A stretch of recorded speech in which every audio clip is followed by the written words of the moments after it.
Pour vendre une voiture, on peut mettre le nez dans le moteur ou la tête dans les rêves. PSA, pour lancer sa nouvelle DS en Chine, a résolument choisi la deuxième solution, exploitant sans vergogne et sans modération l'image glamour et romantique de la France. Le cadre, un château à la française, reconstitué dans la banlieue de Pékin, appelé Château Lafite, pourquoi pas, les grands crus sont à la mode. Un bel éclairage agrémenté d'un cheval au galop, et nous voilà grand siècle. On nous ouvre d'ailleurs les portes de Versailles. Mais tout de même, ne pas oublier Paris. Bien sûr, tous les clichés, les Chinois adorent Paris. Et Sophie Marceau, ambassadrice de la marque.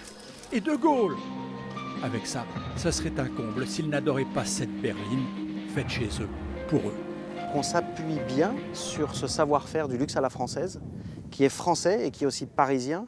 Paris, c'est la capitale mondiale du haut de gamme, de la mode. Voilà dans une concession le modèle français, et voilà celui fait en Chine. Un coffre, plus de place à l'arrière, et 1000 petits détails en fait de véhicules tout à fait différents, avec un seul critère, la qualité.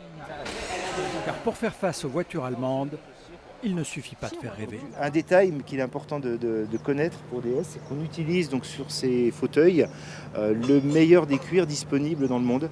Il y a quelques marques de luxe anglaises, Bentley pour ne citer que celle-là, qui utilisent ces cuirs et DS. Débarqué en Chine il y a à peine 2 ans, DS a trouvé sa place. Une clientèle plus jeune que prévu, et l'image France n'y est pas pour rien. J'ai eu un coup de foudre pour ce design français. Il est original et il se distingue de la plupart des voitures. De manière générale, on a une croissance soutenue depuis l'ouverture de la concession, notamment avec la nouvelle DS5. On a comme une vente explosive. PSA a investi 1 milliard d'euros dans ce projet DS en Chine et joue là une partie de son avenir.